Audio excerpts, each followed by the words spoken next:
Welcome to the Sandersonian Institute of Cosmere Studies, where there's always another secret.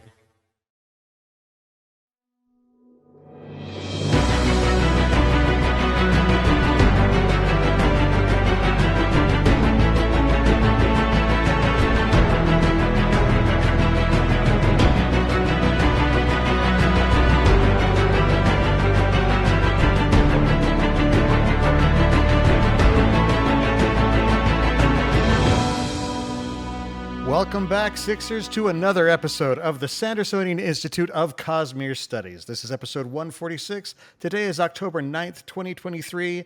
I'm Bill, and I am joined, as always, by my well-done co-hosts, Amy and Jordan. I did my makeup extra cool today, so that's even more fitting. Thank you. Extra fiery. Yes. And I burned myself today, so that's appropriate. I don't know. Are you Johnny Cash? Or... Before we get started, we do want to remind our listeners that the Sandersonian Institute of Cosmere Studies is not a spoiler-free podcast.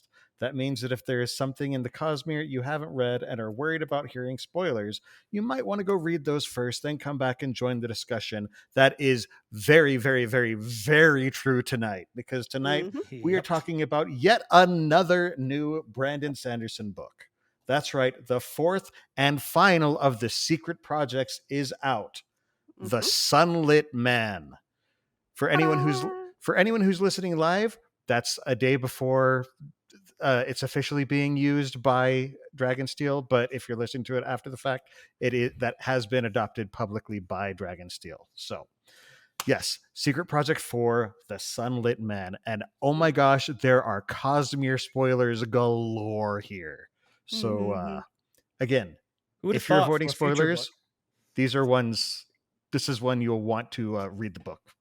So, for those of you who listen to the podcast recordings or watch the videos on YouTube, we do want to remind you it's possible for our listeners to interact with us live via chat as we record each episode at www.youtube.com/Cosmere Studies. We record episodes of the Sandersonian Institute of Cosmere Studies every other Monday night, starting at 7:30 p.m. Pacific Time, 10:30 p.m. Eastern. So please join us and take an active part in the discussion.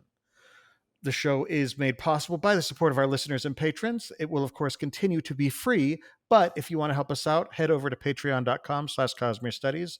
Even pledging $1 or $2 per episode really, really helps us out. We really appreciate it as we continue to work to improve the show. Patrons will get immediate access to our Discord channel, where you can talk about the show and the Cosmere with other listeners. We've got a good community over there, some great people. We've got some good discussions, especially as these new books have been coming out. You'll also get early access to bonus episodes, exclusive access to other bonus content, and other good stuff. How are y'all doing? I'm good. Before we actually get into the book, it's been a crazy week. So a lot of reading, but also just work has been nuts. So it was a nice escape. Plus, it was fun to go to the launch party. Yeah, that was fun. You guys got to go, yeah. I didn't end up going. Yep. You were missed there. We had somebody actually come up and say, so Amy usually comes to these things and we don't see y'all. So yeah, unfortunately my husband had COVID, and so I was like, I cannot go Probably mingle. A good call. Yeah, the other thing that I was gonna maybe do that day was be a Jawa and hand out candy to kids who were immunocompromised, and I was like, I really can't go to that one. So I didn't get to do anything. Probably fun a good that idea. Day. Yeah, I just sewed dice. All the sewing. No, the release, it was cool. First off, it was in a store that I never even knew was there, but we ran into Steve from Raffo. Nice. He and his wife were there. They were just leaving as we got there. Okay. And then Peter Alstrom was there, and Brandon even videoed in briefly. So nice. You had both Alstroms there. Yeah, Peter and Karen were both there. Yeah, they actually did a Q&A that was really interesting. Yeah, there's some fun discussion going on there. And Jordan learned that he's frustrated with in the wrong group of people when he's playing. So they had this was awesome. They had Quiplash set up, but they'd somehow, and I wasn't aware of this feature, they somehow had Cosmere specific questions set up for it. I think this is something that was added in Quiplash 3. Yeah, and so we're going to be looking into that because that's interesting.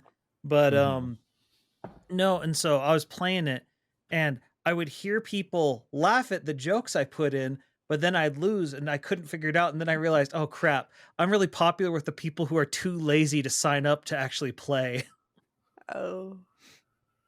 I'm not hitting the right demographic. And then I was trying to figure out what, like, okay, I gotta read the new room. I can't go by just laughter. It's not working. It's not working. Yeah. And then Bill would have done way better if he actually got questions the first time. So the first time I played, like they do it in 2 rounds. The first round, it didn't show anything on my screen. It just had a place to put stuff in. I'm like, this is useful. So anyway, but I've been having a lot more fun playing Sea of Stars. That's a great game. So I'm very, very much enjoying that. All right. Well, Jordan, how are we doing on our push to 3,000? We have gotten up a bit higher. We are at 2,198 out of 3,000 hours. That puts us at 73.3%. Getting close. We just keep inching up. Yeah. Getting close.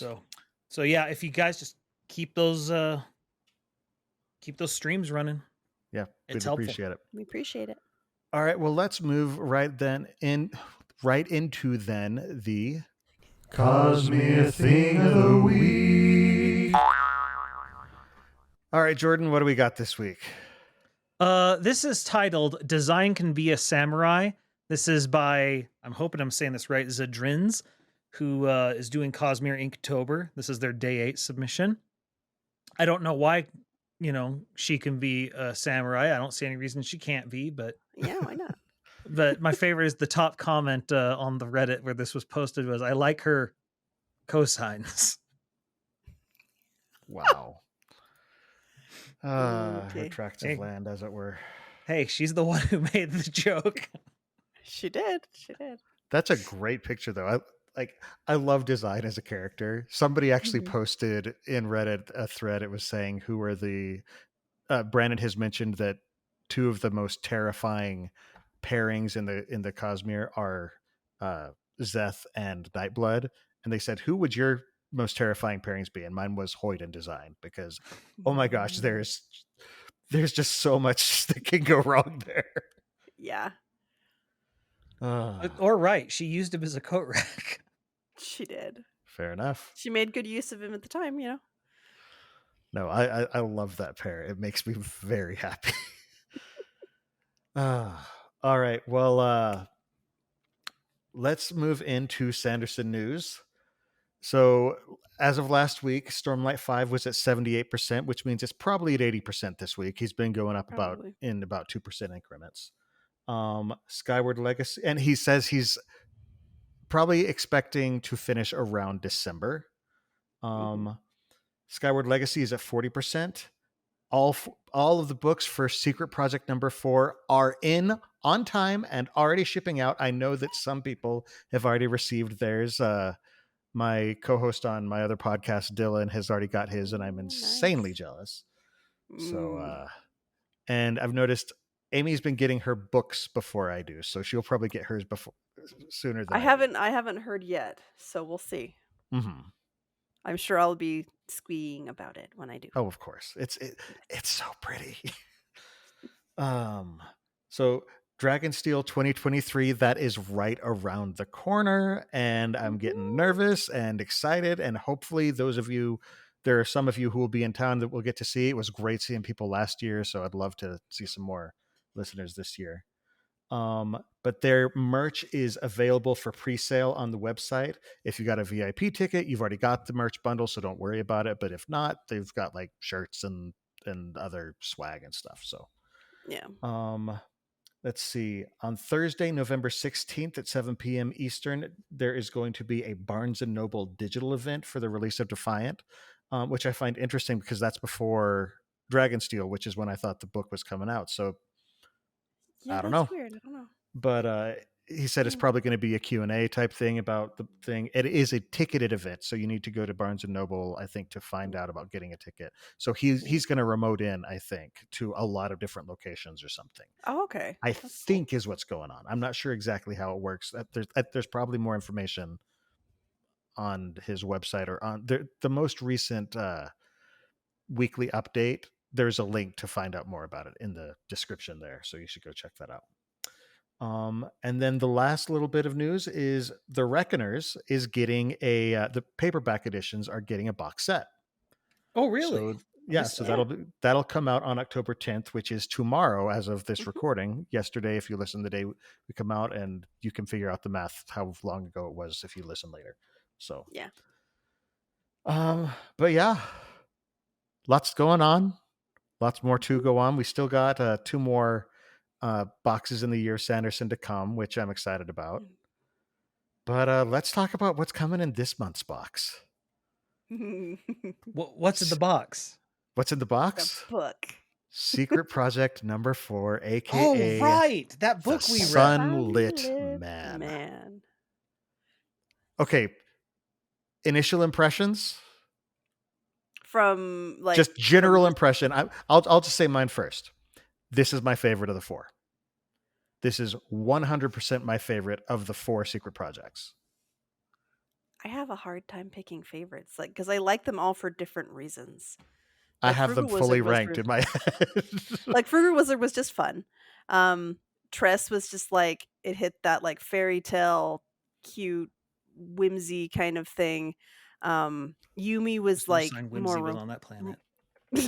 Nice Whimsy, not the scary Whimsy. Princess Bride Whimsy. And then like Yumi is like that little bit of romance and like awkward and anime feel that I have, and then this one's just like all the lore and awesome. Like it makes me think of how like the Immigrant Song, like there's so many scenes like where it's like big fight scene, big fight scene, big fight scene, and no, like the Immigrant Song is Vin's song. This is definitely the fastest paced book he's ever written, because you are just thrown in and it's avalanche the entire way. Well, and that's what he said he wanted to, like was sort of his experiment for this book. Was he wanted something to be faster paced, and he made it so that there really is an active, like you're literally running the entire time, because if you don't, you're going to burn. I love that he dedicated this one specifically to the fans. 'Cause this is definitely the book that, unless you are a deep like Cosmere fan, you can't just read this. Like it wouldn't work. It's only for the hardcore. And so because the rest are like, what, Puritans in space with the planet that rolls around and you're gonna burn to death, and there's people with fire in their chest, and what? You have to really trust Brandon at the start of this book. Yeah. Why is he saying storms all the time? Storms. No one else is saying it. What gives? Yeah. Voices in his head, auxiliary. What are this breaths? What is dead but not like dead thing? Everything. Yeah. But no, my this is my favorite as well. But it's just one of the, like, all the other books had something that was like, not quite like, perfect for me personally. And so this one just like had everything that I was hoping for. Yeah. I mentioned this to Jordan earlier, but it is support for one of my theories though also, because I was noticing this has everything. This feels like the classic Brandon that I just absolutely started to love. And Moshe was his editor for this one. Yep. And it's just sort of apparently Moshe has this secret sauce with Brandon that just makes it work. So I miss Moshe as his editor. So this was just very, very nice to come back to, because it adds a little bit of an edge to Brandon, I think. It focuses him, it hones him. And so Moshe, if you're listening, just have that chemistry. Yeah. I loved it. It made me so happy to get it again, because I've missed it a little bit for the past several books. And so with this one, I was just like, there it is. Okay. All right. But, well, Amy, it's interesting because I thought he was retired, and I wonder if they were able to get him out. He's mostly retired, and it sounded like he just kind of came back for this one. Well, I mean, it is kind of a special. Yeah. Well, it's also I can imagine his normal editor's probably like, Brandon, you dropped 4 books on me. I can't do this. I can't. Please, I need help. Getting I'm drowning. palpitations. Yeah. Yeah. So, but yeah. You were asking me a question, Bill. Yes, Amy, I want to go back to a word that popped up, and I'm just like, I wonder if I feel like Brandon had to have used this intentionally, right? Okay. But you mentioned whimsy, and there's a line that I highlighted. Oh. That I remember there was a line, and I'm trying to remember what it was. It's contemplation. It says, contemplation nodded as the building he'd met her in, the one that had been her home here on Beacon, broke away and fell off. I should like, she whispered, to live my remaining days in a place where we could afford to tell such stories. A place with no running. A place of peace and there's a deliberate ellipses here, whimsy. Yeah, I wondered about that too. And I'm just like, Brandon, what are you putting? Well, I went back just because, I'm normally audiobook, but on that one I paused and I'm like, I need to find the text. I need to see if that's capitalized or not. And it wasn't. Yeah. But there was an ellipsis before it. And I'm just like, you are emphasizing this word, Brandon. And if you are not doing this on purpose, you're being very irresponsible. I think he did something far more sly. Did you guys catch the reference to Kaladin's line right before his fight in the pit? Oh, Honor's dead, but I'll see what I can do, kind of that one. So they have a conversation right before that because she says something about Adonalsium, and he's like, "Look, I gotta tell you, he's dead." Adonalsium, and she goes, "He's dead." And then a couple lines later, I'll see what I can do. And I'm just like, you got, like, I feel like you're doing this on purpose, Brandon. Because of course, Sigel is the student of Hoyd and also was trained by Kaladin. So 2 drama queens are the people who shaped him. So he's got to have that flair for the dramatic. Oh, absolutely. Which is funny when you think back to the Sigel that we know. Because he just seems kind of grumpy. Well, I always felt bad, like, because Sigel was one of, like, a lot of Bridge 4 I struggled to keep straight, like, other than, like, the main few, like Rock and Moash and Kaladin and Teft, like those, and like Lopin. Those are the ones that, like, I keep straight in my head really well, and the rest kind of blur together. And like when I'm reading it actively, I'm like, okay, yeah, I can keep them straight. But when I'm not, they just kind of blur. And like Sigel was a little more defined for me, but this book made me like him a lot more and respect. No, not that I didn't like him, but it was just kind of he didn't stand out as much. Yeah. And so this one I was like, oh man, my boy Sigel, I'm gonna have to go reread and be like, oh, you poor boy.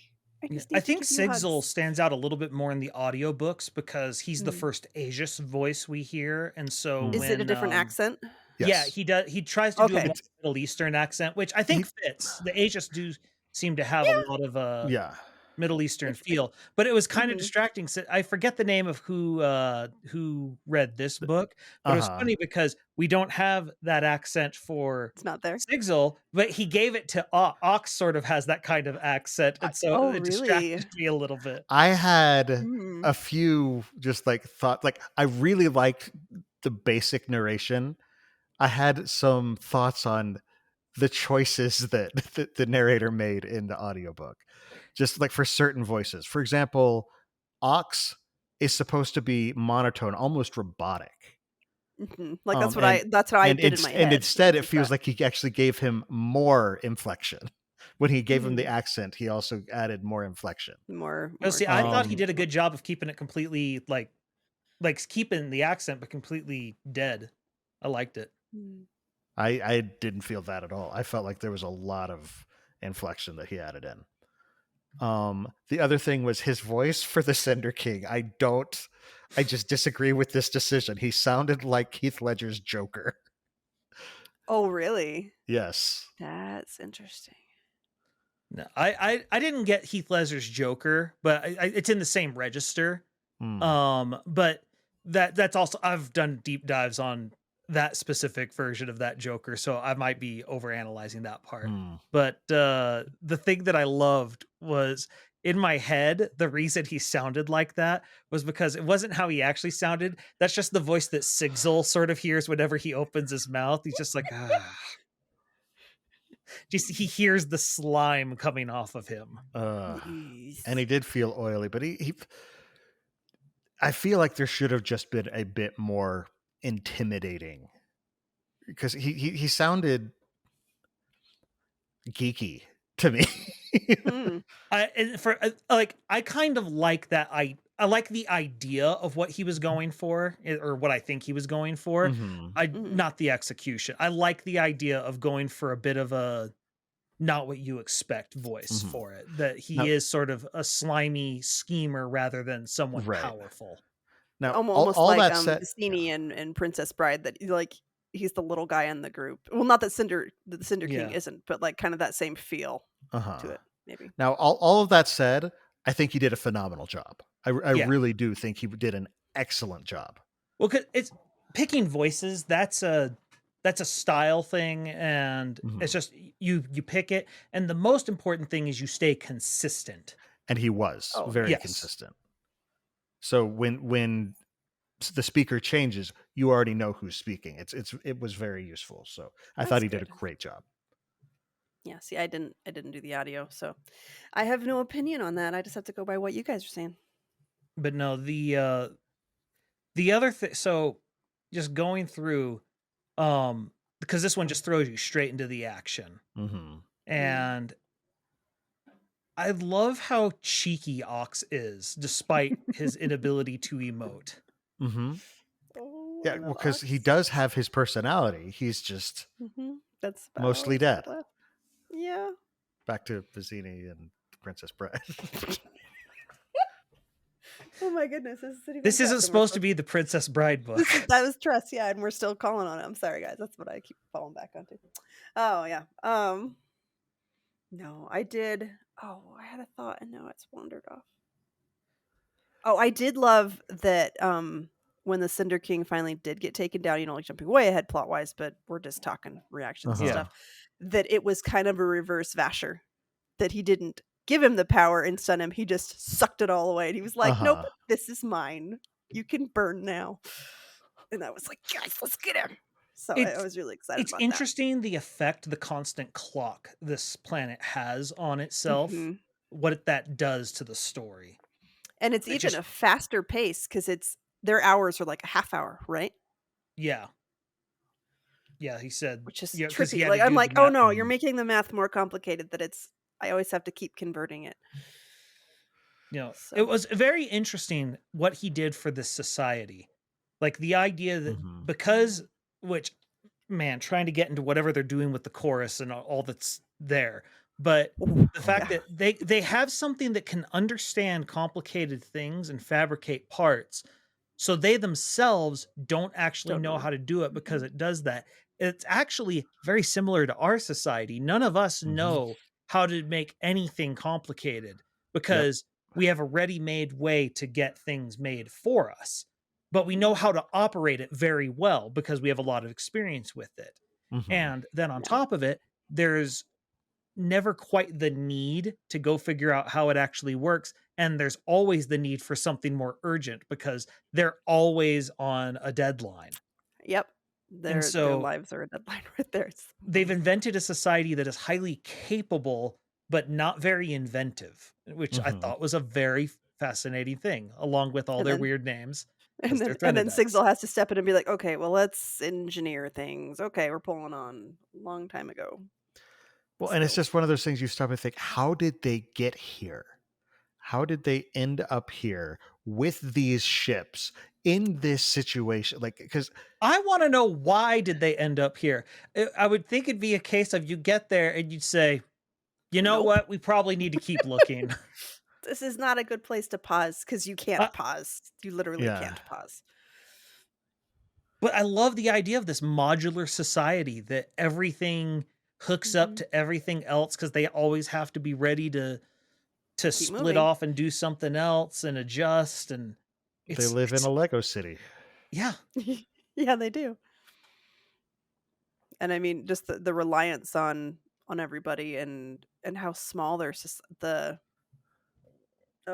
section that he ends up with. I'm forgetting what they call themselves, like the little group. Beacon? beacon, like how small they actually are, because at first like it feels like they're really big, and then it's like, oh, there's like 150. That's really not that many people left. Well, that's just in that one city. Oh, I know, but I mean, But like wait, that's an entire city, and it's just like, well, that's it. 150 people. That's not a lot. yeah. But it makes sense if you think of them as pilgrims, like the Threnodites are. That's a city that you would found as pilgrims moving across. It almost feels more like a village than a city, just because it's well, but that's what it is. Like yeah.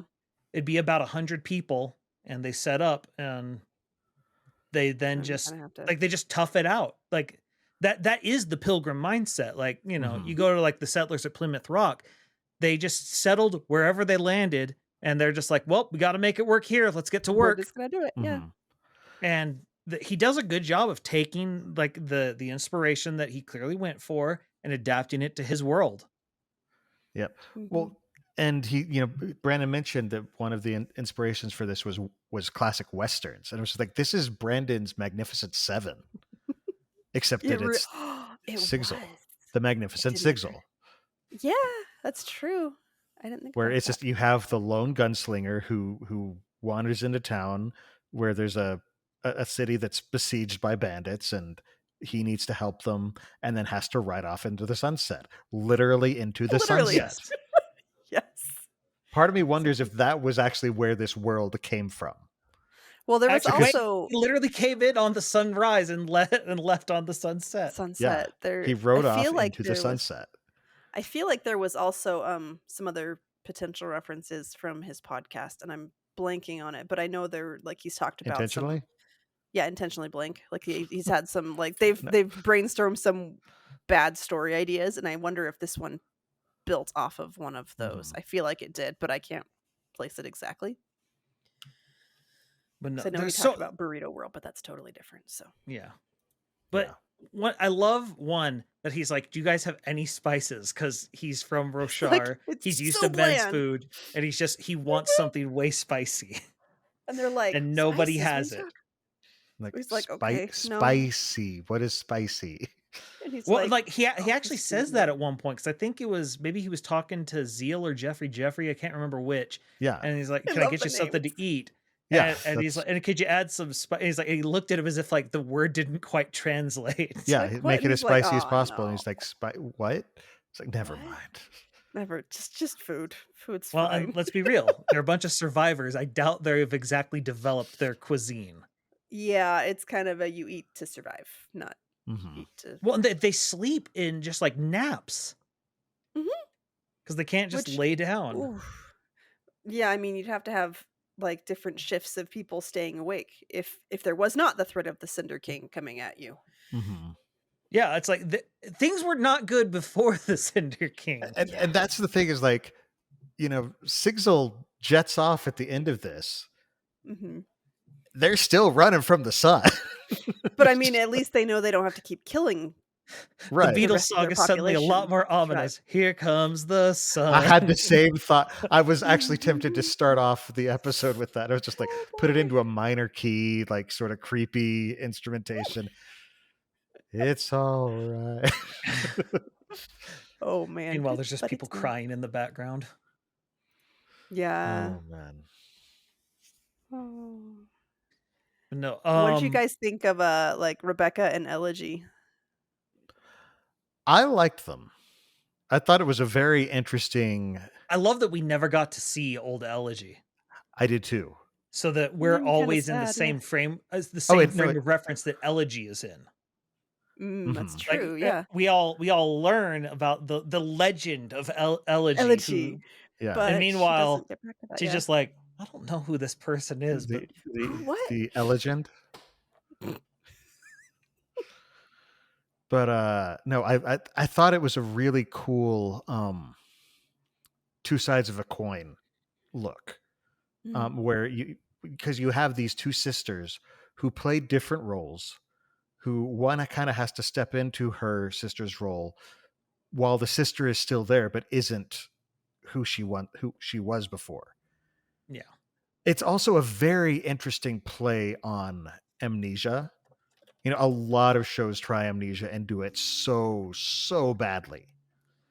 And this is just like, she has her soul, but everything that was her is burned away. It's not a matter of I'm trying to find my memories again. This is It's just, burned. what do you do when you have a person who has their identity completely wiped away irretrievably? Well, and then it's even sadder that in the end, like, she has a glimpse of like some memory of herself, and then she has to give it up, and she knows it's gone. But that's what makes it so much cooler. Oh, I know, Especially, it's a sacrifice, but it's just like, oh, Well- you already lost all of this, and then you have to give that little bit up. and even more heartbreaking is giving up that little bit is what actually gave her sister hope Mhm. that there was more left. And she's like, no, there is No, it's no more gone. left. It's gone, but I don't want to like squash your dream. Yeah. Well, but it's just a really neat. It's so much more tragic for us who understand, how things work in Yeah. the Cosmere. That we know that, it's used up. Mm-hmm. And it gone, actually yeah. it's what's interesting is it actually parallels very nicely with Ox. Mm-hmm. Oh, yeah, same it thought. does. And so it- no, Ox. it- Let's talk about Ox because Ox talk. Ox is into Ox is into an honor sprint. No. No, Ox he's a is in heist fact friend. a high sprint. Yeah. And so Sigel has a lot more history than we even realized, because he's been both. And it's made clear he wasn't just a squire who became became a skybreaker. He had a full spren bond. He had armor from both of them. And so it's just like, okay, Sigel, you got some What? complexities going on. Oh, yeah. It's also 'Cause things interesting that changed, yeah. both of them were the ones that powered flight. Yeah. So they're And both so- sort of still connected. Mhm.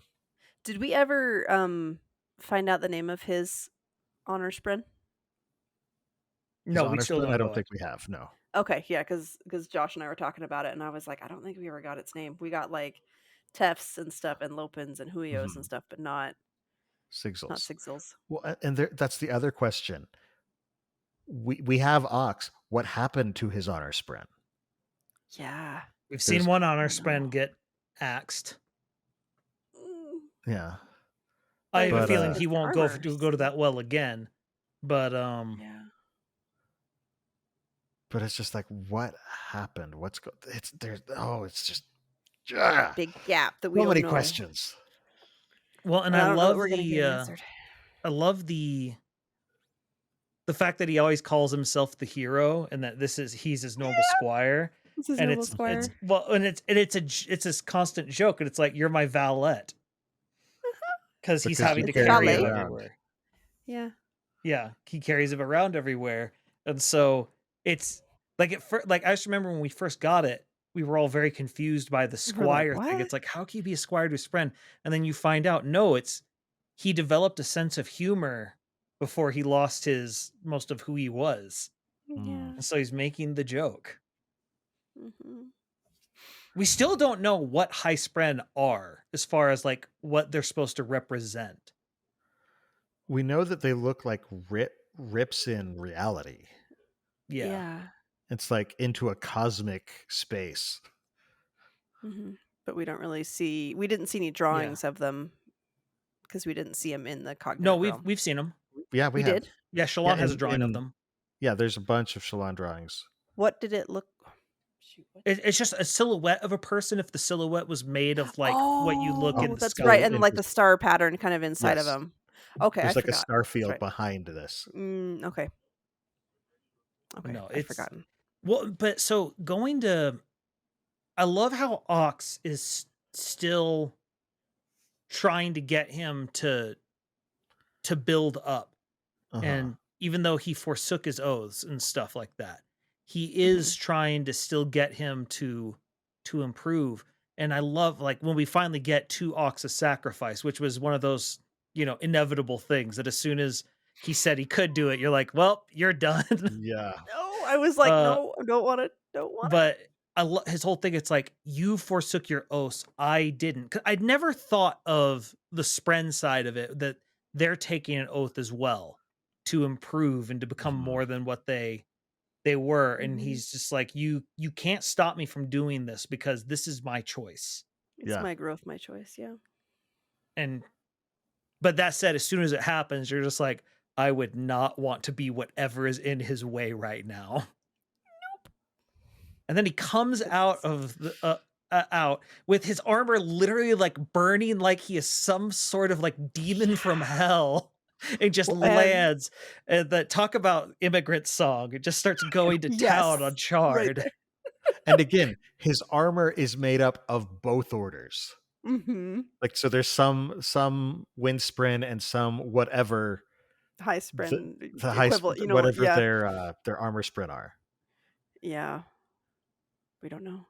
And like, it looked, from the little bit we've seen of the figures, the miniatures of the Zellian ones, it looks like it's going to be really cool armor because it's like spiky and all that stuff. So I'm like, those should be fulfilling really soon. I'm really excited because I did. Okay, so the stuff that happens with connection in this story is really interesting. As soon as the Cinder King was talking about, I had a Thalen person, I'm just like, that's coming back. Like, I couldn't figure out what. I'm just like, it sends off the Brandon alarm. You're just like, this is a Chekhov's gun. It felt really weird when he was bragging about it, and he's like, "Oh yeah, I killed him," and I'm sitting there going, "I know that there are soldiers and stuff in Thalen, but that's not usually how I think of him. I usually think of him as being the merchants and stuff." And so I was kind of sitting there going, "Dude, you're bragging about killing one of them, and it's just one of them versus you probably had backup," and it just felt off. And then to find out that he was already sick when he got there made me feel a little more vindicated in my suspicions. Well, it was also a pirate. Yeah, what I think it is, what I think it actually is more, I think it's more Brandon's commentary on, like, the trope is called Planet of Hats in Star Trek, where you find out about, and then like everyone is like that. So he got a book about, with all these different cultures, and he's like, I'm reading about his culture. I understand it. And it's like, but it's clearly written from an Alethi perspective, or someone who met only Alethi. And they think, they're all like this. Meanwhile, we've read the other books and we know all the various lands are very different from one another. But he's over here, it's like, they're all like this. And I think it's Brandon sort of making a play on that trope where everyone on the planet's the same. To which it's like, we look around to our own planet and it's like, that's not a thing. That's not going to work out that way, no. Right. And so that's what I think. But I love that Chekhov's gun of him just being like, wait, I have connection to that. But then through his deeds, he ends up with a connection to, oh my goodness, what's the name of this planet? Oh, goodness. Canticle. That's close. Yeah, everything's with a C name with these people. But, okay, I got confused when he was talking to the Greater Good, which, for the record, an amazing council name. I love it. But he's like, he said to confidence, and for a minute I was confused and thought he was somehow now speaking to rhythms, and I'm like, wait, he can speak to rhythm? Wait, no, confidence is her name. Confidence is her name. Different thing. Yep. Oh, I was thinking something and I just lost it. The 40K vibes came out when it's like the Greater Good, and I was like, nope. Different universe, Amy. Different universe. You cannot think it's the same different thing. Greater Good. Yeah. No, but let's talk about playing with connection and somebody being accepted by people from a certain world and that becoming their home world and becoming an Elantrid. I mean, and being able to somehow access. It's like, it's connection. It's like, this was actually set up in Tress, and so it was just sort of this is going to happen. Like, I actually kind of picked up on that. I was like, I didn't. I think he's going to be accepted somehow. And the same sort of thing that happened to Hoyd is going to happen here. Well, the thing I really liked about it was his whole reason of why he didn't like being called Sunlit. He's like, I didn't earn that title. That's true. And they're like, yeah, you have. He's like, no, I didn't. Like, that's your legends. Like, but I haven't earned that. Now at the end, he's willing to accept it. Yeah. But well, at the end, he's like, I earned this. Yeah. I Well, earned it, yeah. well, it's more important he accepts that he earned this. Because right now that's a problem for him. Because he's been drifting for so long that he's worn down. Well, the name he calls himself is Nomad. Speaking of which, I love the shift. Close. I was going to say, I love how it shifts the way he refers to himself. And once they give him the name Zellian, it just shifts out, and he's now calls himself Zellian. The way that Brandon writes it. It threw me a little bit because it didn't stick with Zellian though. Like he went back to being.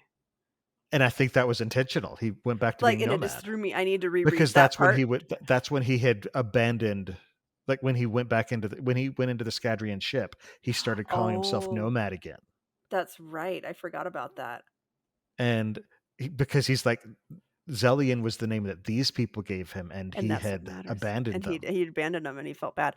I did really love the scene when he's in the Scadrian ship with the shard blade. And the Scadrians are just like, well, no, you can't leave. Well, and he's like, either I'm going out through the elevator or I'm going out with the shard blade. Which do you prefer? I'm leaving. Like, you get to pick my route.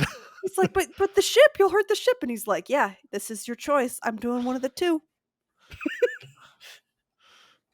It's like dealing with children, where it's like, these are the choices available to you. This isn't a negotiation. We're going to the store. You can get carried out of the house to go to the store, or you can walk yourself. Which would you prefer? So. One will be more enjoyable for you. So I recommend that one. Yeah, enjoyable for both of us, actually. Having had to carry children, yeah, it's not fun. I loved Brandon's characterization of the scientists. Oh, yeah. Let's talk about that when we come back. Now is a good time to take a break, I think. So, okay. We will see y'all in just a few minutes. And we're back. So before we took our break, Jordan, you had a thought about some scientists. Yes, I loved how they were portrayed as cold and horrible. So yeah, they were very, very callous. Yes. Well, so I think it makes perfect sense. One, if you've dealt with scientists who deal with morally dubious science, you start to get very desensitized. You see, especially in like military science, which I loved the comment where it was something to the effect of, it's like, they're definitely not working for the military. Wink, wink, hint, hint, nudge, nudge. Which it's like, clearly they are. Yeah. They are. But they're completely numb to the suffering of these people. Like it's like the very worst side of the Prime Directive from Star Trek. Where it's like, oh, we're not going to interfere. We're just going to interfere. And, just very, what can they do for us type of thing? Which, for the record, this planet is going to become very important because they've found a way to freely get investiture and a lot of it. Oh, yeah. Well, and not just get investiture, but be able to transport it, because you can get a lot of investiture on Roshar, but putting it in gemstones, they leak, and this is just like, it's a sealed battery. Now I don't know if they can move it off planet. It might have similar issues to gems, to sprens. Gems wasn't an issue. Gems, you could transport it off planet just fine, but it had to be a perfect gem. It has to be a perfect gemstone to actually hold it. Do we know if the hearts, the sun hearts, if they didn't leak? Because they don't ever sit long enough to know if they are. I mean, the Cinder King has a whole bunch in storage. Seems like they're not leaking if he just has them in storage. Yeah, they didn't seem to. I mean, we don't know for certain, I guess, but I'd be willing to bet there is some leakage over time. But it's probably pretty minimal. I mean, they're using it to power all their stuff. So Yeah. it has to be pretty good. Yeah. Mhm. Well, and it's a Could be lot morbid. of it's a lot of investiture is the other thing. They were talking about how many breath units, BEUs, I think. BEUs. Use. Which was the unit I have been looking for the entire time. I'm just like, that smells like statistics. Yep. Oh, that there's people all over who are just like, okay, now we can quantify. We've got a number and a label. And I feel like there was a lot of intentionality in that from Brandon. That he's like, let's just, I mean, especially with the Stormlight RPG that's coming out, people are going to want to do more than just Yeah. Night Radiant. They're going to want to be able to do other things. They've hinted that they're planning to do maybe other kinds of magic and quantify those. And so having Which is BEUs awesome. would be very helpful. Well, how do we convert this to mana? Yeah. But I do love that breaths are the unit, because it makes perfect sense, because they have been the most transportable form of investiture, and so it makes sense that you would equate it to what can you do with the breath. Not only most transportable, but the most constant. Yeah, and it's consistent in how much you get for one breath. Yeah, because there is some variance. Some people have a little more powerful breath than others, but it's generally about generally in a range. So I want to go into some sort of speculation, not quite aluminum foil hat theory, but I feel like there were a few clues that Brandon dropped that is really interesting, because we know that on Scadrial, technology is advancing more rapidly than it has on Earth. Sigel talks about how he's been around for, he said, decades. Yeah. I would have expected him to say something like centuries if he'd been around forever. So if Sigel's been around for decades, that means that Scadrial is really, really advancing at an insanely rapid pace. Well, we know that they're going to be in 1980 spy era technology in a few decades from Lost Metal. But that's the thing. We don't know exactly how far from Lost Metal it is. But which means that I'm thinking Era 3 is actually not as far out as I was expecting it to be. Yeah, because I mean, it was like 300 years or something big between Era 1 and Era 2. Era 1 and Era 2 was 300, yeah. 300, yeah.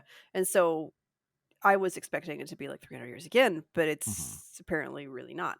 So, I mean, everything was getting... Well, I mean, if you look at the level of technology, they were at the end of Era 2, they had electricity. So that'd be... And it was becoming very common really quickly. And so that'd be close to turn of the century of 19th to 20th century. Yeah. But you got to think, one, at the very minimum, you have people like Kaladin who are pushing Sazed to give people a jump start on the technology, because we are falling behind the technology curve. And like, look at what happened, in Lost Metal. We can't be behind that technology curve. Like, it's a matter of planetary, security and safety. Yeah, security. Second, you have the Malwish as an antagonistic force right now. And you look at when technology started taking off here, it was between World War I and the Cold War. Like, that's when technology started moving forward, and it started moving up at a rapid pace. And once you start getting technology going, once you can start automating things, like the first big push every single society gets is when they start domesticating animals, because that's the first form of automation you can really do. You can, if you can get them to do the work for you. And then where I'm not spending every single minute of every single day trying to find where food is. Yeah. And then I'm keeping the food right here, and the food is producing more food for me. Exactly. And then as you start automating that, you can automate more and more and more. And it has this absolutely exponential effect on it. And like this version of them, they have Sigel refers to what he called a steel mind, which it's obviously not actually a steel mind, because a steel mind steel mind. Yeah. A steel mind actually, stores speed. And so it's clearly just the name they give to whatever they've done to create computers. And it's clearly using some form of awakening along with some form of tech and who knows what else. But they've got some form of at least primitive AI, probably pretty advanced AI, I'm guessing. Yeah. And so once you can start tricking rocks into working for you, which is what a computer is, they can do it a lot more literally than we can. They're going to go places once they start figuring that out. And I mean, their source of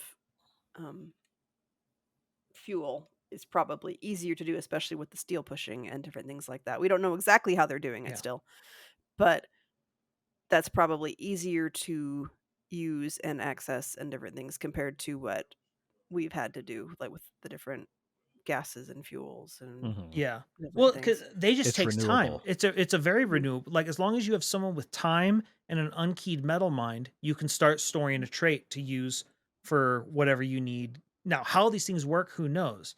But so the other thing in the Lost Metal, we saw Kelsier's band of Ghost Bloods. They have the awakened safe that they use to get it to open up, and they have a bunch of purified door. This group had a bunch of purified door for no. What was one of the people on top of Kelsier's list of people we need to ally with? He said Shy's people. He wanted to ally with the people of Cell. That's true. So if they and door is chaotic, if it becomes a mineable source, that's a big deal.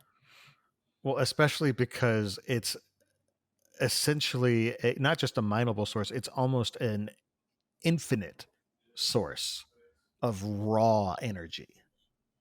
And you can refine it into whatever flavor you want. Yeah, and so we're going to see things absolutely skyrocket in terms of technology pretty quick, because you already had autonomy doing that for her followers. And who knows what's going to be happening at the end of book 5 of Stormlight Archive, but it's clearly going to be some incentive for them to start trying to figure out stuff as well. Because the problem with an arms race is as soon as you start falling behind, it's like maybe the other side isn't going to do anything. Do you want to be the one who's just sort of trusting their goodwill? Right. Because that's Kelsier's entire point. Like they've been at the mercy of Bovadin for a while, and they got kind of lucky. They got kind of lucky with the insanity that went on with Preservation and Ruin, although there was also stacking plots upon plots there. But they got kind of lucky again with Bovadin. And it's like, could we stop? Like, let's be a little proactive about it. But once one side's proactive, they all have to be proactive. Yep, everybody starts escalating. Because why would you just trust someone? That's insane.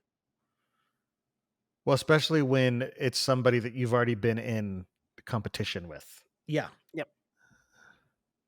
And so it's only going one direction. And it's going to be fun. But it was such a calm, quiet little universe, and now it's getting scary. Yep. Well, and what's interesting is because Sigel talks about this, how this planet had not known war. Everyone was far too busy surviving for there to ever be war or tyranny, because everyone's just constantly working. It wasn't until they got a little bit of time that they could even get a tyrant. Well, it wasn't even a little bit of time. He was fed weapons by the French. I mean, by the Zadrinz. By the Zadrinz. Who are French. France. Yeah. Well, I mean, but that is how it tends to go. Like, and that's the point, is you start to automate a few tasks, they have free time to start thinking. And when they have free time to start thinking, you have free time for megalomaniacs to start thinking, I should be in charge of things here. I should run things. I'd do a great job at this. And it's like, no, you wouldn't. I did like how nakedly evil he was about everything. Yeah. He was just like... He really was a megalomaniac. Where he's like, it's all about who you can make do what. And Sigel's just like, okay, well... It's like, that's just evil right there. No doubt about that one. No, honestly, I'm going to say I actually found that a little bit refreshing. I've been playing a lot of FF14, and it's interesting. Like, they've got some very, very interesting villains in it. And from a, as you learn more about him, like, I understand exactly why you're doing this. You're not abjectly evil. And it just keeps happening. And so I'm just like, okay, cool. We've just got a straight up bad guy. Let's beat the snot out of this guy and enjoy his downfall. Yeah, I mean, the fight scenes were so much fun with just like Elegy beating the snot out of people and they were gruesome. And Sigel beating the snot out of people. It was so fun. The guy who spit out teeth. Yes, teeth. You don't listen to the song with the jaw, with the bottom jaw. Oh gosh, it was just messed up. Brutal. Brandon. I do like Sigel's whole thing where he's talking about, they're basically just wild animals that he lets loose. Mm-hmm. And they're used to just being able to overpower everyone. So they don't have any discipline of any kind. Mm-hmm. And so, meanwhile, he's trained by Kaladin friggin' Stormblessed, which, for the record, Sigel's Sunlit has a similar ring to it.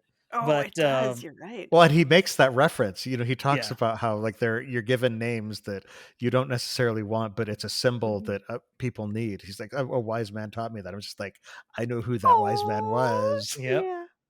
But it's the entire time just been like, he has been a bow that has been like strung back. It's cocked, it's ready, but he can't fire. And he finally gets the torment to lessen. And it's like, just, he's ready to just cut loose and show everyone around him, I am a soldier that has been forged in one of the most insane wars you've ever been a part of. I'm trained by one of the best warriors the Cosmere has ever seen. Do not toy with it. You know what? It's probably very similar to how Ashar felt when they started when Sigel's group attacked him. Where it's just like, you are but children when it comes to what I can do. And it was even fun, to see even Elegy was like, I'm actually able to think and plan. And she'd gotten a little bit of advice from Sigel and done a little bit of, thought that way. And she's like, they're being kind of dumb about things. And so she is able to use that little bit of leg up that she's got compared to the rest of them who are just mindless. I gotta go get the thing. And she's able to run away. Like that's a huge advantage. Retreating is an incredible advantage. And she's like, wait, he's gonna land over there. I'm gonna work my way over to there so I can be there when he gets there. And it's she can actually think. Thinking is a big deal. Crazy how that works. I know. Crazy. So Jordan, or was it Jordan or Amy? One of you mentioned the torment. That was Jordan. Let's talk about that. I find it very, very serendipitous that our most recent episode we read Dawn Shard. We reread and discussed Dawn Shard. And we got a little bit more discussion about Dawn Shards in this because Sigel held one briefly. We don't know which one still. We know it's antithetical to harming things. Yes. And there's been so much speculation that there have been only a few times that Brandon has used a singular all caps word in the books. Unite them is one, survive is one. And then when Rison picks up the Dawn Shard, change was one. And so it's just like, is there a survival or a preservation or a, like a because there's change and then there's preservation or stagnation or whatever. I don't know what the word is, but survival, Dawn Shard, perhaps. Yeah. I don't preserve know. life, but I don't know. Preservation. I don't know. Protect, maybe. Protect, which that would sounds be like a very divine thing. Which would also be very appropriate for a Windrunner to pick up. But protect, and also protect a Skybreaker wouldn't stop you from harming people, because if you're protecting, you would be. Well, now we're just getting into Kaladin Lyran conversations. Oh yeah, I don't know anyway. But again, Dawn Shards are much more raw. It seems like. So, but again, we see that. Hoyd has held this same Dawn Shard. Like this, he's held so Sigel has held a Dawn Shard, not just anyone. It's the one that Hoyd had as well. So, we don't know. And now somebody else has it, but we don't know who. Yeah. Because they're trying to chase the Night Brigade is But chasing it's him. also what burned Auxiliary away. And so Yeah. that was another thing, a discussion that they had with Risen is you can't bond, you can't become You can't bond a Spren. a Radiant. Yeah. Mm-hmm. And now we know why. She's like, that's cool. Mm-hmm. Yeah. But Cheery Cheery's fine. Well, because Cheery Cheery's her pet. Not, like it's not a Radiant bond, but there is a connection between. Mm-hmm. There's a connection, but Risen isn't a being of pure investiture that it would see immediately as a food source. In fact, Risen consumes investiture and would probably see it as a bit of a food source. Yeah. And so that's the interesting thing, is that part of the abilities that it gives him is the ability to consume investiture on a raw level. And that's the thing that's so interesting, that we see the power of connection, which, obviously we've seen a lot of that with Dalinar and his powers, but the fact that he's now connected to this planet, like these people, he can now share heat, but but they can't take heat the way he can. And so when he just, the thing is, he at any point could have done that. And that is a part of me for that entire fight where he's just getting beaten. And when he finally does it, I'm like, why didn't we lead with this? Like, did you just barely figure this out? But yeah, he did. Maybe. Yeah. Well, to be fair, again, he was getting the snot beat out of him the whole time. Yeah. He was a little distracted. Well, he got a freaking weight put on him. Uh-huh. Oh, yeah. A device that somehow taps stored weight. Yeah, that just makes me think of the Naruto show. Anyway, random anime connection. Continue. But and so I also love that, like, he knocks him down, and Rebecca and Elegy go in, and they're just like, just fly away. He literally can't do anything about it.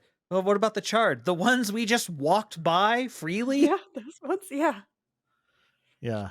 Okay. They're just and that's just like that's it's a bold move, but it's kind of cool.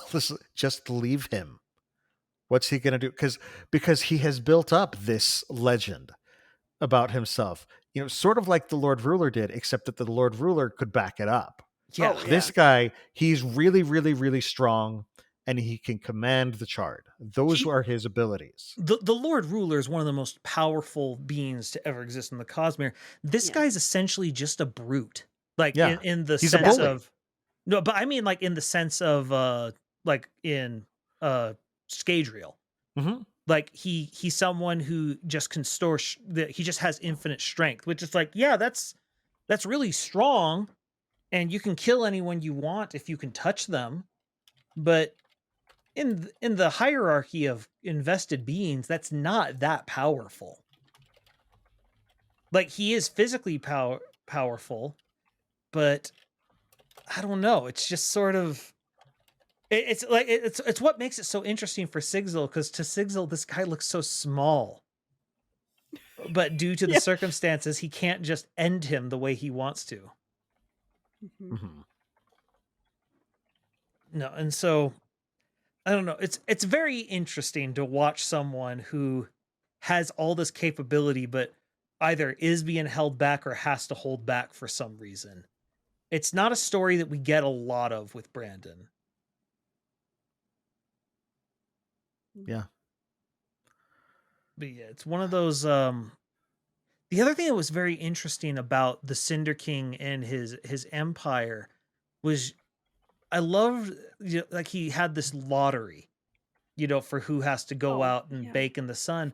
But I love the conversation of Sigel. It's like lottery, and he's like, there's a word that could have very divergent meanings. Yeah. Mm-hmm. But like, and for them, it's been only horrible. So when they look at it, they're just like, how could that be good? And it's like, well, I guess you guys haven't had enough time to invent gambling yet. Yeah, you've been a little busy. You gamble with your lives, and it's not the same thing. Yeah. No. Well, the other thing that I want to talk about the chorus. Oh, yes. Oh man. One, the name, love it. It's Absolutely so good. wonderful. It works Well, so especially well. because, again, so many of the names are musical. Elegy, Threnody, Canticle. All of these are musical terms. Wait, Threnity's a What? musical term? Threnody is it's like a dirge. Really? I didn't know that. Oh, I think you probably told us this and I just forgot. Yeah, so all of these are musical terms. And so the chorus, That makes more it sense. just Yeah, fits. it does. It's interesting. One, the fact that when they die, they somehow know to go to their home. And if To they return to the others, yeah. and if they make another community, they just take the gas and somehow It just spreads a little bit. It's like spiritual sourdough. Yeah, it's like a little bit of starter. They take a Take starter it with you. and Oh man. I love the conversation with I think it's Zeal, Rebecca, and Sigel, where he's like, how do they do this? And they're like, I don't know. How do you remake your thing into a bunch of different tools? And he's sort of like, I've sort of gotten so used to that. I don't think of that as I don't think about strange." it. I just do it. Yeah. it So- yeah. No, I want how do they do that? What the, How do they create make stuff? Yeah. So They're 3D printers. They're ghost 3D printers. You Yeah, know, it's all so- there is to it. they somehow seem to, when they die, they sort of lose some of their individuality, but Mhm. it somehow hive minds the knowledge strangely. Yeah. And you can give it instructions and they'll whisper things to each other, and then you just put the metal and then they somehow transform it into a complicated part. So And it just I'm happens. trying Yeah. so the fact that they compare it to what he's doing with his His spren. ox. Uh-huh. So clearly there is some form of transformation that's going on there. Right. And they're sort of putting the idea, like, I think it's actually similar to forgery when you think about it. Oh, that's true. They're giving it a different identity and shaping it into a thing it could be. Except in this case, they're taking raw materials and somehow combining it with their knowledge.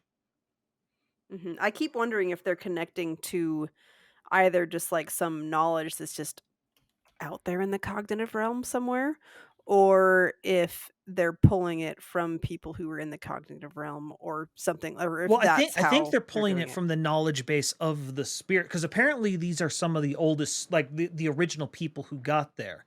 So they are would the know ones. how to do it.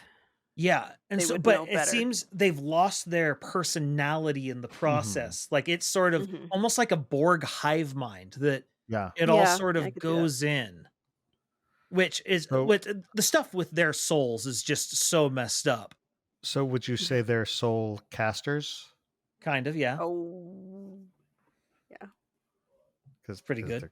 Yeah. It's good. I like Yeah. it.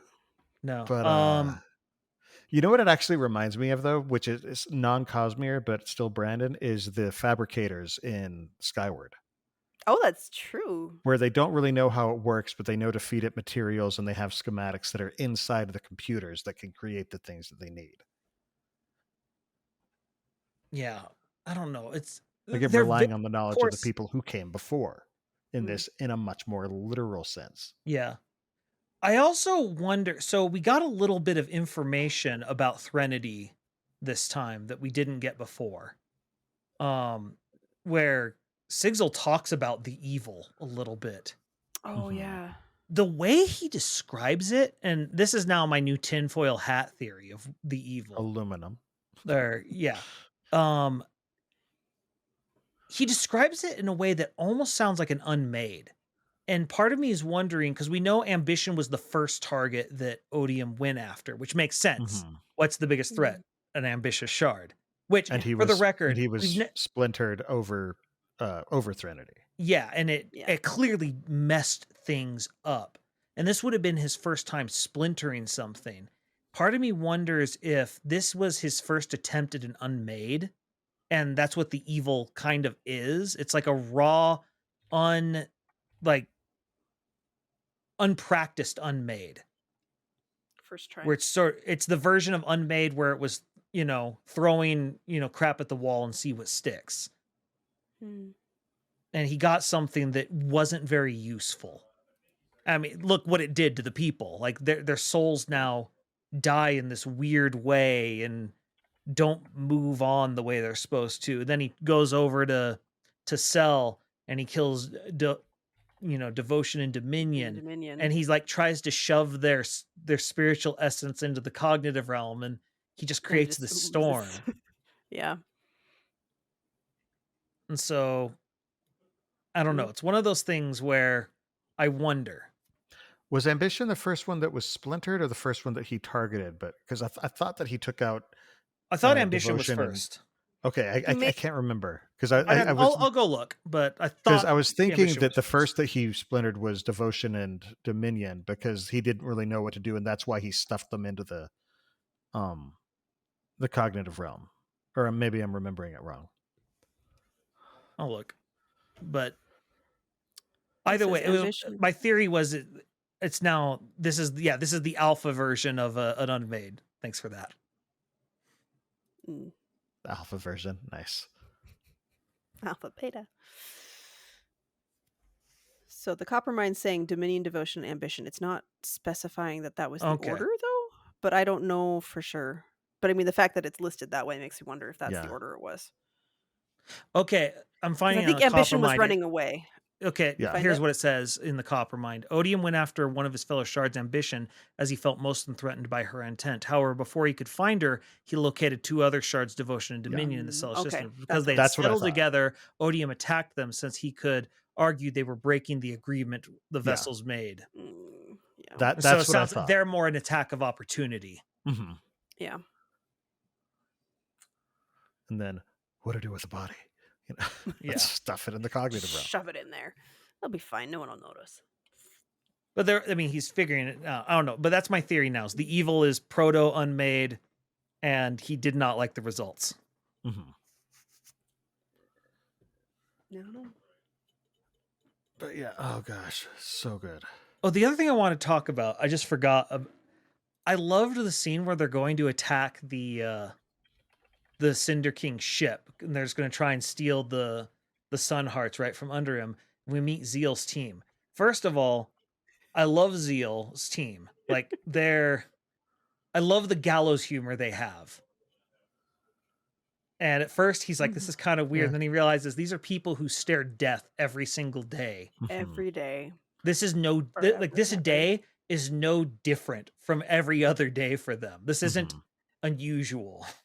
I mean, they're doing a bigger goal, but hey, it's still just as deadly as any other day. So, which is interesting because Silence had the same sort of gallows humor in the Threnodites.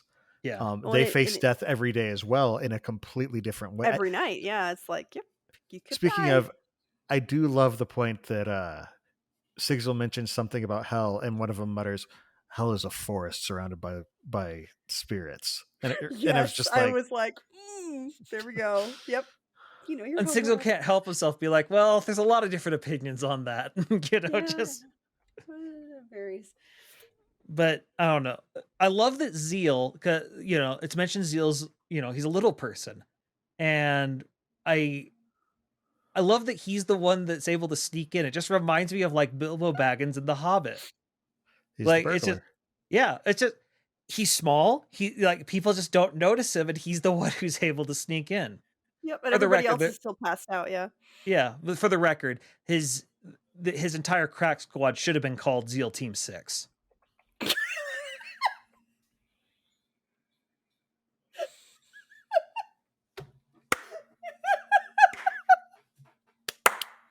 Good job. Oh man. Go to your room. He's in okay. his room. It's gonna be difficult. Oh man. Oh. Shame I have mascara. I can't cry. Okay. Whatever. I'm gonna take a satisfied sip now. Of course. There you go. I think you won the episode title. Yeah. I still like Spiritual Sourdough more for the title, but we can always have a subtitle. We've already got subtitles. It's fun. We like it. But no, but it was cool because we don't normally get to see, like, ever since Mistborn, like, we don't get to see crack squads go in to execute a plan. And even then, it was normally just like Kelsier's like, I'm gonna go do something and wing it. It's like, yeah, we'll figure it out. I mean, I'm we gonna do have improvise. lift stealing things occasionally and different Yeah. stuff, but it's usually a team That's of the her and opposite Wendell, of a and that's crack it. squad. That's Oh, yes, but it's fun. Lift is quite literally skidding by on the seat of her pants. yes. Yes, she is, and we love it. Oh man. No, I love this group. The naming conventions, the fact that someone is actually named Ad Analsium will remember our plight eventually. eventually. Oh, actually, I had a realization. Their names are very similar to the Horneater names. Their names are A little entire bit. sentences and stuff, but it's not weird for us hearing it with the Horneaters because it doesn't get translated. So it's just these very long sounds that we don't know about. Whereas their names are getting translated due to his connection. And so we hear the full sentence. I do still love that there's a Jeffrey. Yes. Sigel has a moment of, wait, that's his. Oh, no, I guess that is his name is Jeffrey. Okay. Part of me wonders if that's just Brandon, like, because Brandon said he got a lot of inspiration looking through like family history, like historical names from that era. And I'm just like, sometimes I wonder if the records that say that is just like, this is actually just a badly kept record and they didn't go by Jeffrey. It's just the name was written down twice or something. Or they didn't have a last name or they didn't understand it. So they're like, well, we'll just put it again. Or I don't know. What was the name of the engineer? Not Silence Divine, Solemnity Divine. Like, that is just an insane idea. Like, just Solemnity Divine. And I love the engineers. Like, he has to sort of teach them the scientific process. Right. As he's like, all right, here it is. And then it blows up. And there's like, well, we're doomed. And it's like, no, I told you it'd blow up. You need to test it to find out the things that are going to blow up so that you know how to not have them blow up. And when you're working on the sort of time schedule that they are, typically failure the first time is death. And so, yeah. But, well, and I love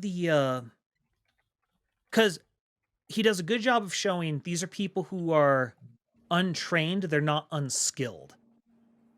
And so he gives them that, and then they come up with a bunch of different variations. And he's like, oh, like, because he wasn't prepared for them to come up with a bunch of different ones. And it ends up saving the day. And it's one of those things that it's very nice to see. These are competent people that just don't have the knowledge base.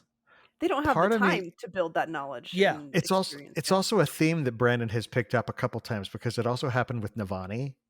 Where, you know, she sent out her team, you know, gave ideas to her team and they went out. And I'm wondering if this is Brandon's sort of reaction to suddenly he has his team at Dragonsteel. There's a lot of things. He gives them idea. They come back with 5 times what he asked for. And he's just like, this is great. Well, and that probably also, that's actually from the party that we went to. One of the questions I asked Peter was, what is one of the challenges now that the team has grown so big? And one of the things he talked about is, it used to be when it was a bunch of, you know, it was a smaller team, everyone knew exactly what their responsibilities were. And now a task comes up and they're like, I mean, I used to do that, but am I supposed to still do that or someone else? And so it's interesting that he is, I didn't thought about that till you brought it up, that Brandon would be wondering a lot about the changing team dynamics a lot just due to what's going on at Dragonsteel. And it would make sense that team dynamics would start becoming more of a thing. Yeah, growing pains of the company. But it's just like being the, you know, because it started off, Brandon was doing all of this. You know, he wrote everything and then he added a couple people to his team. Peter, and then he added Peter, and then he added Kara. And it's just like suddenly he asks people to do stuff. They go off and do more than he asked them to do. And he's just like, oh. Nice. And so you can actually see that showing up though, because like I said, with Navani it happens, and now it's happening here again. I'm just like, Brandon's got some direct experience with this going on. Write what you know. There you go. Write what you see. I think No, that was in one of his essays that he changed it yeah. to. But yeah, I hadn't thought about that. But no, I bet that is the inspiration for a lot of that stuff. Even if he's not consciously doing it, it could, it'd Mhm. be Yeah. something that he would be thinking about subconsciously at least. I like that. I don't know what Secret Searcher Hireman Chap means. He says, and the hungry Brandon ate more people. What? I don't know. I'm gonna go. Okay. Yeah, I Dragon can't Steel believe I'm just having to say grows. this again, but the Sandersonian Institute of Cosmere Studies does not support cannibalism. No, we are not pro cannibalism. I need It's to weird make a that it sound happened drop twice. of that. All right. Well, we should probably start wrapping up. We have a So, lot to talk about. It's a good thing we have another episode. Fortunately, Yeah. we've got another episode about this coming Yeah. up. So, In 2 weeks. but yeah, like I said, this is my favorite of the 4 secret projects. As much as I didn't say it's my favorite, I really do like it. They're all my favorite. They're my favorite. Do you have a rank? Like for me, I can't. I would put them in this order from favorite to least favorite. I would say 4, 3, 1, and 2, which would be Sunlit Man, Yumi, Tress, and Frugal Wizard. I put Frugal Wizard and Tress as a tie for me, but basically the same. See, like I also have the problem of like the newest book is always the shiniest, and so I don't know how much my love of the Sunlit Man is the book and how much is it's the new shiny one. It's even more with the Sunlit. Well, Man luckily name. the books aren't your But children, so if you have an opinion, Yes. they can't hold it against you later. So yeah, I mean, in board gaming they call it the Cult of the New. The Cult of the New. I could see that, but yeah, I mean, Frugal Wizard is the least favorite of them, but I still really like it. It's just it's a different kind of book. But yeah, I struggled to pick a favorite out of the other 3 because they all just hit different needs. Notes. Yeah, like, and so like I'm sitting there going, well, I like that and that and that and that and that, and it's just I can't. And one thing that I do want to reiterate, because I've noticed this always comes up in a lot of subreddits. Least favorite does not mean bad. Worst does not mean bad. Just because I rank something in last place in this grouping of 4 does not mean it's a bad book. No, or third place. But if you disagree with it, you are objectively wrong, and we have to get in fights on the internet about it. Oh boy. I was gonna say you're entitled to have your own opinion. Even if you or don't that. agree, That and might be that's the fine. better one to go with. Let's go with what Amy said instead. Yes, everyone is entitled to their own wrong opinion. So, but I feel the quality of these books are fairly close. They're all really good, but it's yeah. I think the hard part for me even picking them is that they're all such different feels to them too. Like Tress is the fairy tale, Yumi's a little bit more the romance, and then this one's like action go. Yeah, and so it's I like them all. I like all of those things. I think I love classic westerns, so I like that feeling of the lone gunslinger coming in and helping the town who's being oppressed by a tyrant. B, there's something about Moshe as an editor. I don't know what it is, but it just rings true for me. So those are and then of course Sigel's just awesome. All sorts of Cosmere richness. This is my favorite. There were so many times that I was like, yes, you got him, or oh, you did that. And just like all the action things that I wouldn't quite school, but I was like, oh yeah, you got it. It's great. So it's fun. I think was it? My husband heard me in the craft room and he's like, are you making those noises? What is that? And I'm like, it's good things in the book. It's fine. It's fine. It's me. Were you squeeing? Were you? I think I was trying really hard not to laugh, and so it came out as a weird sound instead. Okay. So that's awesome. Random Amy noises. Yes, they are common. All right. Well, we have made it through our backlog of listener questions. We'd love to hear from you. So send in your theories, things you'd like us to discuss during the show, questions, anything that you think we should hear. Even letting us know how you think we're doing. We'd love to hear it all. So please reach out, let us know. Hopefully we could read that as part of the show. You can send all of your questions and suggestions in a brief, concise email to cosmerestudies@gmail.com. We love hearing from you. You can also reach us at the Sandersonian Institute of Cosmere Studies, P.O. Box 970063, Orem, Utah 84097. We do have our own personal projects that we're working on outside of this podcast. So, Jordan, why don't you lead us off and tell us what you've been up to?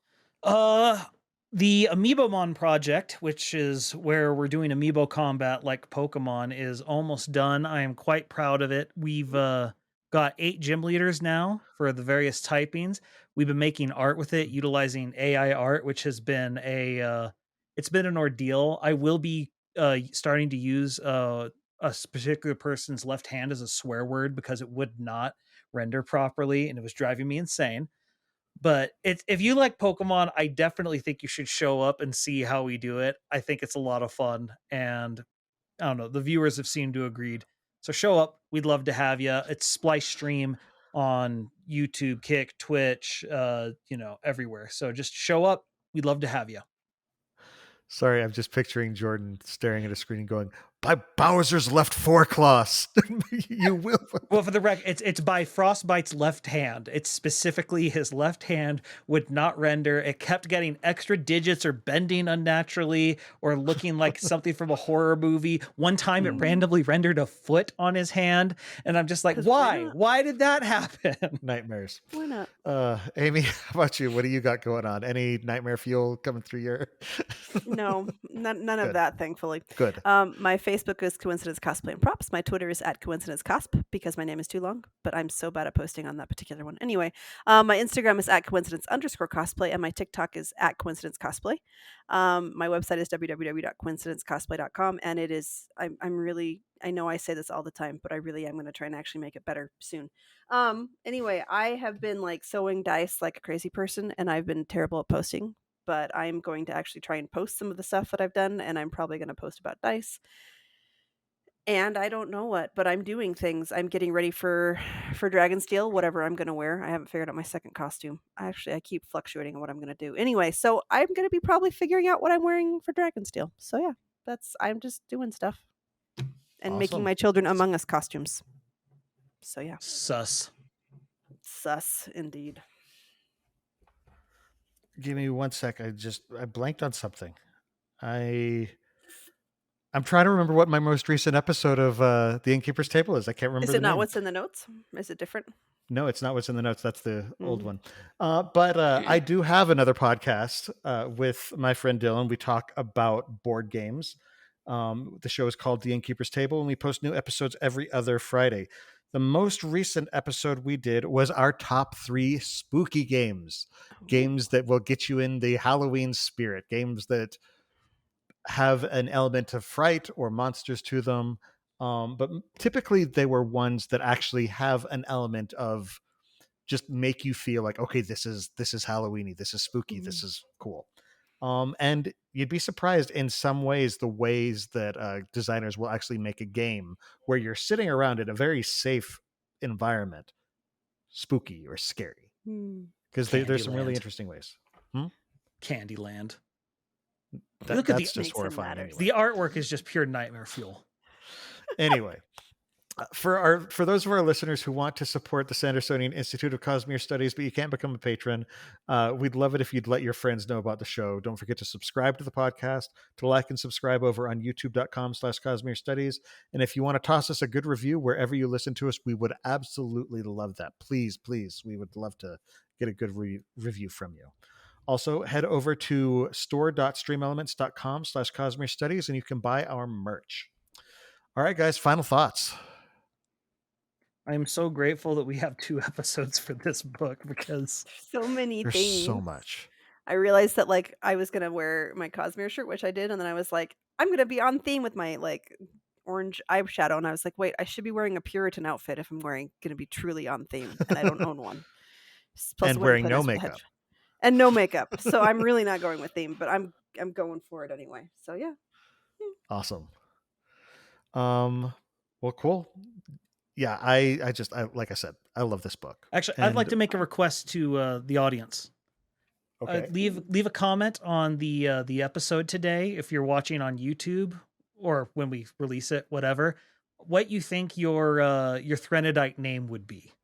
Okay, I like it. All right. Well, in addition to the live episodes of the show that stream on youtube.com/Cosmere Studies every 2 weeks on Monday nights at 7:30 p.m. Pacific Time, 10:30 p.m. Eastern, listeners can find our videos on YouTube or audio versions of the podcast on Apple Podcasts, Spotify, and just about any other service that carries podcasts by searching for Cosmere Studies. You can also follow us on Twitter, Instagram, TikTok, and Facebook under the profile @Cosmere Studies. For our next episode in 2 weeks, we're going to continue our discussion of the Sunlit Man. There is still so much to unpack in this one, so join us for the live discussion in 2 weeks on Monday, October 23rd, 2023 at 7:30 p.m. Pacific Time at 10:30 p.m. Eastern at www.youtube.com/Cosmere Studies. Until then, on behalf of Amy, Jordan, and myself, thanks for listening, and remember, there's always another secret.